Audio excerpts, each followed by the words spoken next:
আপনি যে প্রতিনিয়ত ভিডিও আপলোড করছেন, আপনি দেখুন তো আপনার ফেসবুকের ক্রাইটেরিয়া মিল রেখে আপনি ভিডিও আপলোড করছেন কিনা। ফেসবুকের ক্রাইটেরিয়া মিল রেখে ভিডিও আপলোড করলে আপনার ভিডিও অবশ্যই বেশি ভিউ হবে এবং আপনার ভিডিওতে অনেক লাইক কমেন্ট আসবে। চলুন আপনাদেরকে দেখিয়ে দেই কিভাবে বুঝবেন যে আপনার ভিডিওর গাইডলাইন সব ঠিক আছে কিনা। গাইডলাইন দেখার জন্য ফেসবুকে চলে আসবেন। আসার পরে আপনি যে পোস্টটা করেছেন আপনি সেই পোস্টে যাবেন। সেই পোস্টে যেয়ে দেখবেন সি ইনসাইট, এটাতে চাপ দিলেই আপনি নিচে আসে দেখবেন যে আপনার যে টিপস ফর বেটার পারফরমেন্স, এখানে দেখেন 13টি ক্রাইটেরিয়া আছে। 13টা ক্রাইটেরিয়া যদি আপনি পূরণ করতে পারেন তাহলে আপনার ভিডিওতে ভিউ বেশি আসবে। সি অলে চাপ দিয়ে দেখেন যে আপনার এখানে কি কি আছে আর এখানে কি কি বাদ রয়েছে। আপনি এখানে যেগুলো দেওয়া আছে আপনি সমস্ত কিছু দিয়ে আপনার ভিডিও আপলোড করার চেষ্টা করবেন, তাহলে দেখবেন আপনার ভিডিওতে অনেক ভিউ বেড়ে যাবে।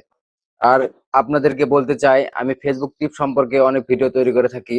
আমার আমাকে ফলো দিয়ে এবং ভিডিওটি ভালো লাগলে অবশ্যই শেয়ার করে দেবেন, অন্যকে দেখার সুযোগ করে দেবেন।